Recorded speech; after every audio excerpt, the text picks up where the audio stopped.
it is time for another Top 5 Wednesday. And if you are new to Top 5 Wednesday, it is a Goodreads group created by Ginger Reads Laney and is currently hosted by Sam from Thoughts on Tomes. Each week you get a new topic for the month, and you will pick your top 5 of that topic, and of course it's book related. And this week's topic is your top 5 redemption arcs. I struggled with this one, but I am stubborn and I always try to do every topic. But like a lot of the ones I was thinking about at first were characters that were genuinely good guys, that they mostly have been good, but they have had moments of, where they have made bad choices. And I also wanted to try to stay away, because this is a book group, I want to try to stay away from TV-related or movie-related characters. But that's a little easier for me because the screen was my first love of storytelling. But, I've always loved books. But as I've said multiple times in the past, it is easier to watch something on TV or put in a DVD or VHS back when I was growing up than to take the time to read a book, which I know, shocking, but a book, unless you are a speed reader, it takes time to read, and and even if you do read all day, like do 24 hours, you're not gonna necessarily get a book finished. And, and plus, I grew up watching TV. TV was the first thing I was ever addicted to, so it's kind of hard to get out of that addiction. So basically my first choices are TV-related characters. Because originally, actually, the first couple I said were, I said Lysander from Akatar, because at first he does seem like he gets a reputation for being a bad guy because he works for the one who has cursed them. He has kind of become her little pet in the first book of the Akatar, A Court of Thorns and Roses, but then you realize there's more to it than that. So I feel like that one was a little debatable, and I also don't want people to get mad at me for picking his character. Although I don't think you should get mad at me, because it's not like I'm saying he's a villain or anything. I feel like he does get a redemption. So, well, let me say the ones I have here, since I just said who I picked for number 1 at first, and then I'll say the 2 TV ones I was thinking of. Okay, so the next one I chose after Lysander was Sydney Carton from A Tale of Two Cities. That is the only Dickens... Well, no, I did read Christmas Carol all the way through and finished it. But that is the only, novel of Charles Dickens that I read. It's one of my... I just fell in love with that story, although there were aspects of it that I didn't like the female lead annoyed me. But anyway, this is a story it's during the French Revolution, and it's from both, not just the French people's perspective, but not just the people of France, but also we get the British perspective, if I remember correctly, the 2 cities, in London and in Paris. And Sydney Carton is the character. He's kind of the bad boy of the story, rebellious, and he is in love with the main girl in the story. He's like, good girl, she's really sweet and nice and all that stuff, and she's very loving to her father, and she's engaged to another man, Charles, who is a friend of Sydney's, who looked exactly like him. He's like his twin, and Charles, I don't remember if he actually did the criminal thing or not, but he gets arrested. And Sydney, because he looks exactly like him, for the sake of the girl, for his friend, he takes Charles's place in the prison, where he'll get killed. And I feel like first of all, there's this famous speech he says It's like, 'tis a far better thing, something, something. I don't remember. I really need to reread it. But I remember the basic premise, obviously. And this was such a sacrifice. You know, you think he's kind of a bad boy type character, that he's trouble, but he sacrifices himself for his friend, and he dies in the process. He sacrifices himself not just for his friend, but for the woman he loves. Because if she loses her love, her husband, then she'll be heartbroken, and it will destroy her. And Sydney loves her, so he does it for her, so that she can be happy with Charles. So it's such a heartbreaking, and I kind of almost root for Sydney to get the girl than Charles to get the girl. But then it wouldn't be a beautiful story if it ended all like. I mean, that's something that they would do in books today. Like, they would have a cheesy, happy ending, you know, where everything worked out and everything, and like at the last minute, Sydney got rescued. So it's more meaningful that he sacrificed himself and he actually dies at the end of the book. Spoiler alert, he does die. But I figure it's an old enough book that most people probably read it in school, or they've, you know. Okay, so the next one I said is another character from a Sarah J. Maas book, and that is Lysandra. Is it Lysandra or Sandra? I don't know. It looks like Sandra from the Throne of Glass series. Now, all throughout the books, when and I have not read Empire of Storms, by the way, but she is a character when we meet her in Assassin's Blade, and I think we think that her and Selena are not on good terms. They're enemies. They've been competing since they were teenage girls. But then, by Queen of Shadows, you realize things are not as they appear. And the girls, in both Selena and Lysandra, when they're reunited, they realize that they have been manipulated and tricked by Oberyn, their teacher, into pitting them against each other.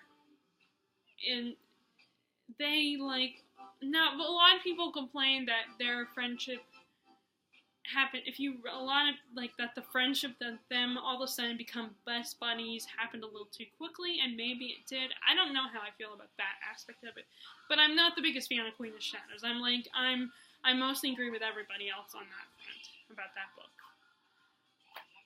But I feel like, I would say Kale from that series, but I have not read Tower of Dawn, so I do know that he gets a redemption arc, but I don't know what happens in his redemption arc, so I feel like I can't fairly pick him, even though he's one of my favorite characters.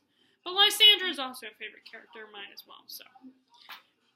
And in Queen of Shadows, she also takes in this little girl and protects her and trains and, takes care of her as well. So I think, I think that if an adult character takes on a child, I think that's a really good way to show a character redeeming themselves. As long as they don't, if they take care of a child and protect them in a very nurturing, loving way, I think that's a good redemption. Especially, I've always loved the stories. There are a few movies that have this trope where a father is just not really good emotionally with his children. He's just not good at taking care of them.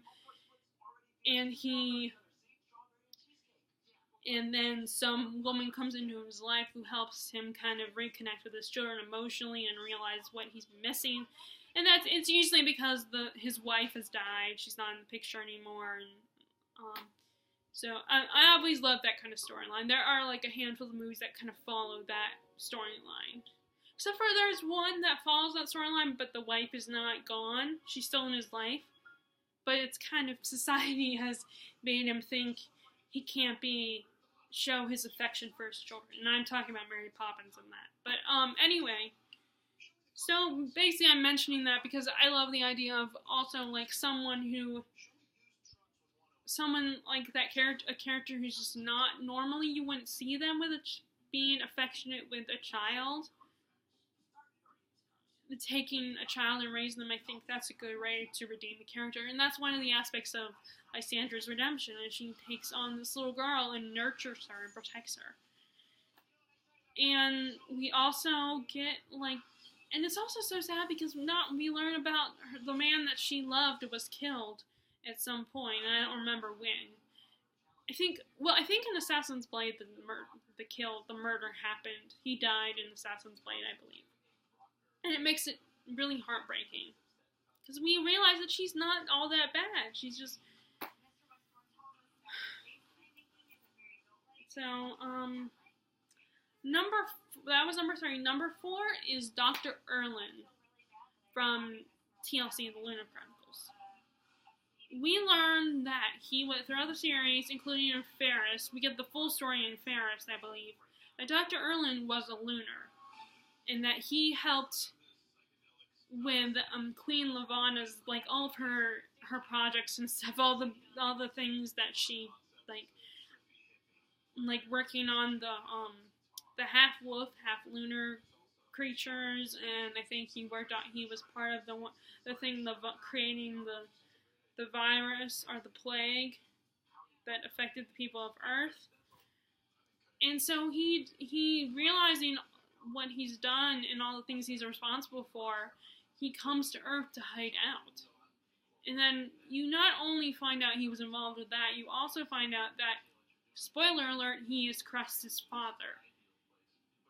And it's and then right when he realizes he is making amends and gets the chance to reconnect with his daughter, he dies of the plague. He contacts the plague because the plague has mutated and now affects, the Lunars as well. So he's getting ready to die, and he finally, just as he finally gets a chance to be with his daughter again. It's so sad, and Crest doesn't even get to know her father. She knows who he is. She gets to meet him and find out who he is, but she never connects with him. She never gets to really grieve and have this relationship with him, and it's so heartbreaking. And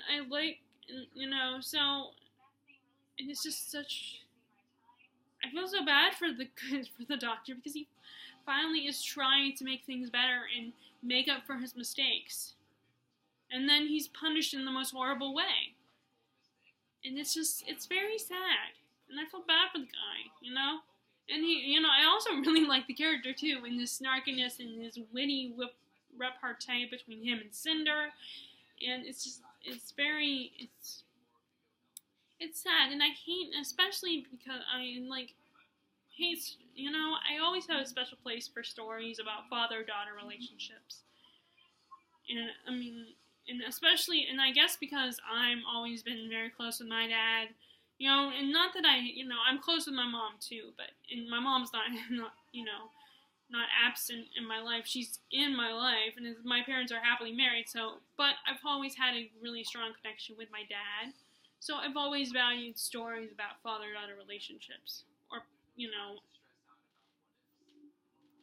it's very heartbreaking, but he does get a chance to redeem himself, if very briefly.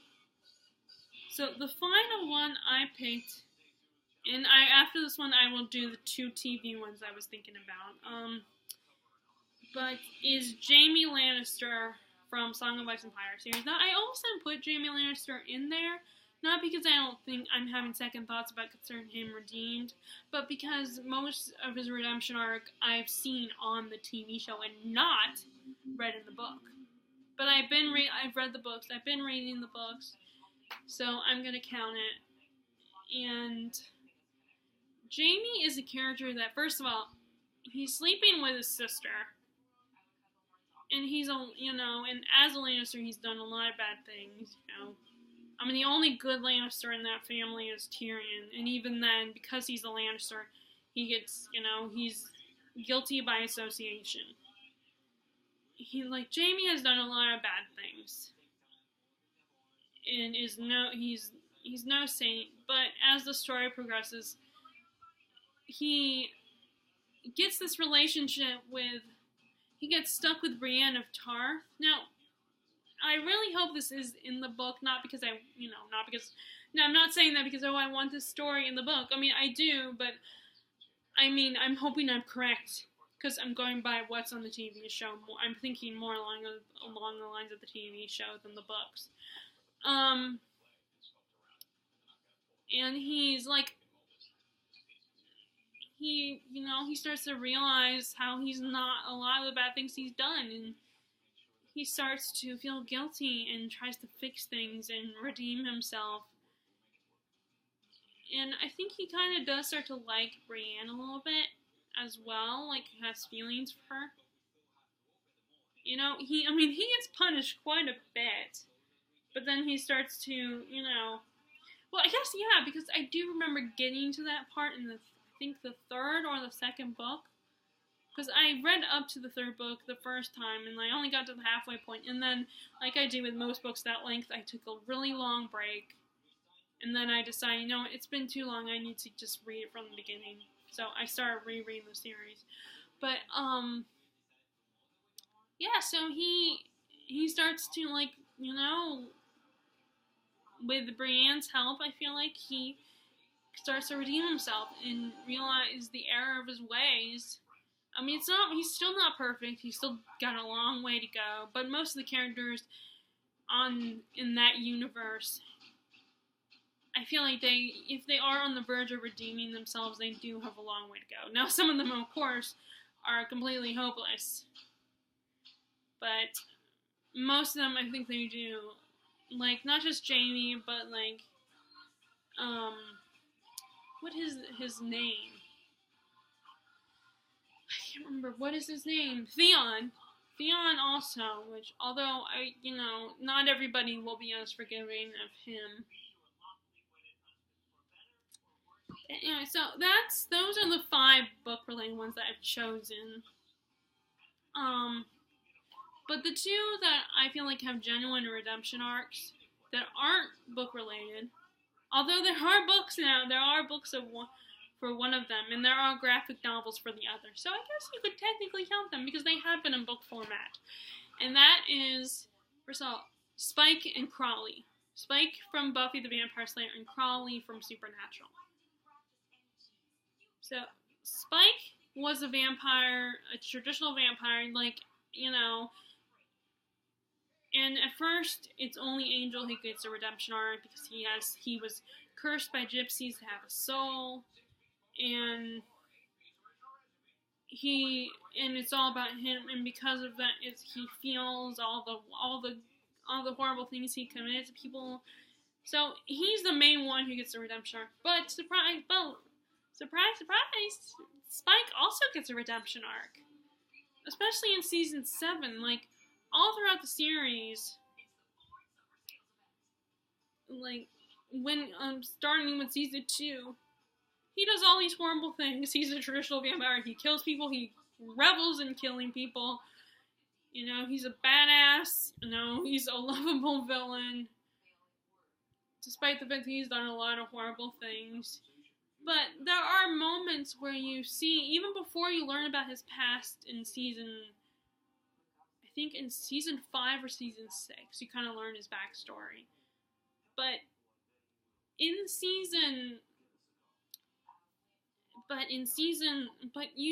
in season 2 his affection for what is her name? I can't remember, for his crazy girlfriend, what is her name? Brunette, long brown hair, little crazy, little on the crazy side. I can't remember. Angel was the one who sired her. Her name, as soon as I stop filming this, it will pop in my head. But if you watch Buffy, I'm sure you know what I'm talking about. There's affection between the two of them. And he really loves her they love each other in their own twisted way. They're very blonde. They're like Bonnie and Clyde of this universe.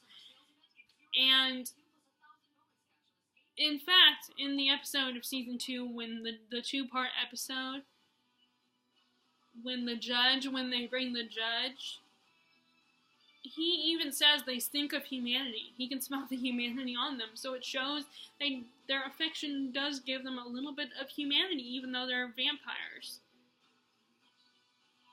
And he also, throughout the series, he shows affection for Joyce. Because you learn later, in seasons 5 or 6, that he had as a human, he had a very good relationship with his mother.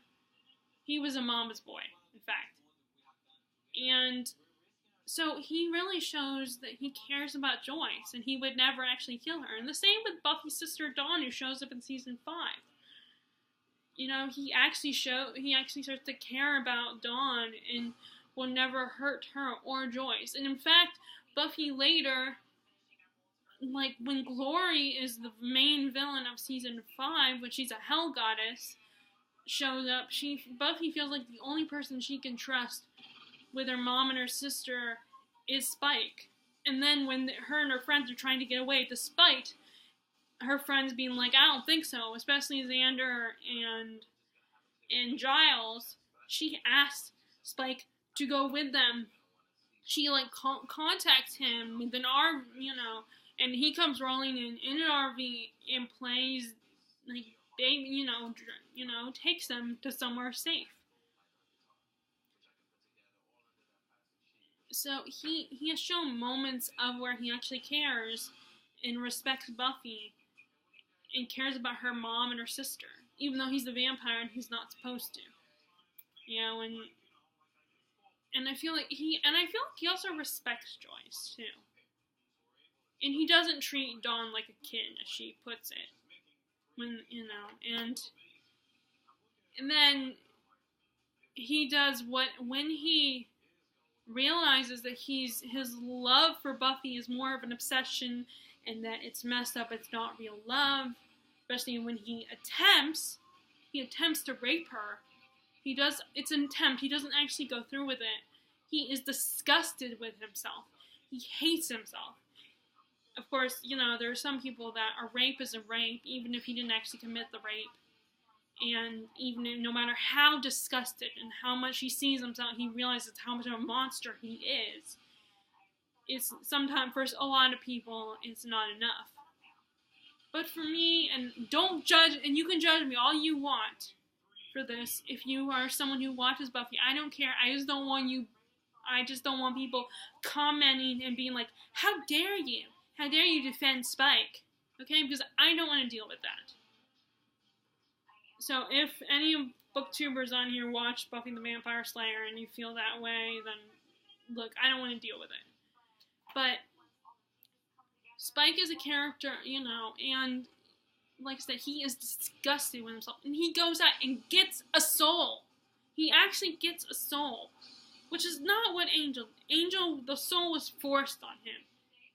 Spike actually does it himself. He chooses to get a soul, so he will suffer this. Now, at first, at the end of season 6, it looks like, with the way what he says and the way he acts, you think he wants to get back to his badass self, where he's an evil vampire and he doesn't give a rat's ass about anybody, revels in the killing and everything. But no, he goes through all these trials where he could die, where he could, or at least suffer a lot of pain, and goes and gets a soul. He actually goes out and gets a soul and endures so much, endures feeling the weight of all the people, all his victims, and what he did to Buffy. His attempted rape, and his obsessing over her, and killing people, and all that. He feels it. And he chose to do that. He chose to pick that. That's why at the end of the day, I will still lean more towards Spike than Angel. Because he made the choice. And to me, that's an amazing redemption arc. And then on top of that, he gets tortured by the First. They mess with his head and use the chip that the military put in his brain so he couldn't kill humans without feeling pain. He feels like the Torch takes advantage of that and it uses him as a weapon. And he is the one who was there for Buffy when all the potentials and even her friends and her sister kick her out of the house because they go out. She's training the potentials and everything, and there's a war between them and the First. There's this war where, you'll die either way. You could potentially die either way. And because, she leads them on this mission where Sander gets stabbed in the eye, so he loses an eye, and all the potentials get beat up. A lot of them get killed. And it's a slaughter, and okay, I kind of understand why they're upset. But this is a war, and they kick her out because they blame her, and they're like, how dare you lead us onto the battlefield, and we all don't, and surprise, surprise, we all don't make it out, and a lot of us get wounded, oh my god, dear god, so let's blame Buffy, because, we expected it to be like a big party, and that, we'll defeat the bad guys, everything will work out in the end. Yeah, and they kick her out, which, as you can see, I have problems with that part of the story. Like a lot of people do. And Spike, who was sent on another errand, comes back and is totally, he finds Buffy, and risking the fact that she might kick him out and might not want him, he is there for her, and he supports her, and he tells her that he cares about her and loves her, not just because she's, beautiful and she's the Slayer and everything, because he desires her, but because he sees who she is and how strong she is, and how she is, she's the Slayer and she's awesome and everything. He is there for her, and he doesn't even take it. He just holds her. She actually lets him stay there with her that night because she doesn't want to be alone, and he comforts her, and he just holds her. There's no sex or anything there. There's nothing, between the two, except for the fact that he is holding her, and he doesn't, cop a feel or anything. He isn't trying to seduce her or rape her or anything. He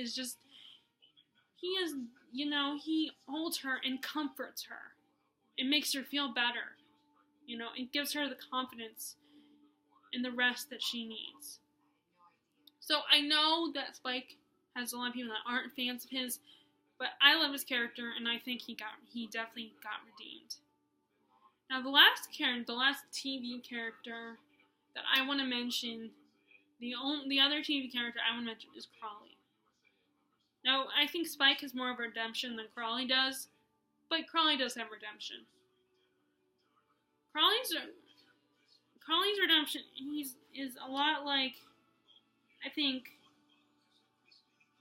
Sidney Carton's and Dr. Erlin's redemptions. He is, except for he's evil. He actually is evil. He's a demon. He's a demon from hell. So he is actually literally is evil. But then in season 8, Sam Winchester is going through all these trials, and he gives Crowley a soul, because, the last trial he's supposed to do is to feed a demon his human blood to cure him and make him human again. So Crowley, after season 8, has humanity. He is forced to feel things, to feel all the emotions of humanity, the guilt, the feelings of being used, the feelings of wanting to be loved and accepted by everybody, by his mom, by Sam and Dean, wanting to be loved by his people. He begins to feel all these human emotions, and he even goes on a binge and becomes addicted to human blood. He becomes an addict to human blood, which is hilarious. And he even goes through the whole thing about wanting something, just craving something to keep him from, the next best thing to human blood, which, he steals candy. I think addicts will, snack on things like chips and stuff to satisfy their cravings. I think, I don't know much about, don't take my word for it, and don't yell at me if you know more about addiction than I do, because I do admit that I don't, I'm just guessing. Because I think smokers do that. I said I think. I don't know, so don't get mad at me. But so he is constant. So against his own, at first against his own will, he helps the Winchesters quite a bit. Like they already blackmailed him a lot to help them in a lot of things when he joined their group of merry men. But after season 8, he doesn't, because he starts to actually want to be loved and accepted by Sam and Dean. He wants their friendship, like the kind of friendship that Cass has with them, even though he's a demon. And he also wants his mother's love, and when she shows up, because she does show up in the series. And and then by the end of the series, by the end of his reign on the series, he sacrifices himself to save the world and to save Sam and Dean. So he actually dies and sacrifices himself. Despite, And it's so sad because I feel like because his mom is a witch of the dark arts and everything, she's kind of evil herself. Even though, it's funny, it's kind of a funny thing because her feelings, because, on the one hand, she's disappointed and angry and is, angry at him for being the Winchester's bitch. But then at the same time, after he died and sacrificed himself, not only is she angry about that, but she's also heartbroken because he died, that he sacrificed himself. So she's angry at them, but she's also sad that he's gone, that she lost her son, and that she lost her chance to redeem their relationship. But first of all, I love the character of Crowley. I'm biased both Crowley and Spike, but I think they do. Yes, I am biased, but I love their stories. Their redemptions. Their stories are very good, and I feel like, they are really great redemption arcs. So those are the TV ones. The 2 TV ones that I liked that get really good redemption arcs. So I hope I will be able to upload this video. If not, it won't matter, and I'll just be redoing this video anyway. But if you guys like this video, be sure to give it a thumbs up and click subscribe if you have not already. And if you also have redemption art, I will post the link to the Goodreads group on this video. And if you have redemption, whether you want to join the group or just do this for fun, even if you don't want to do that, feel free to share in the comments section below what your favorite redemption arcs are, whether they're on TV or books. And I hope you all are enjoying your reading, and I will talk to you all later. Alright, bye!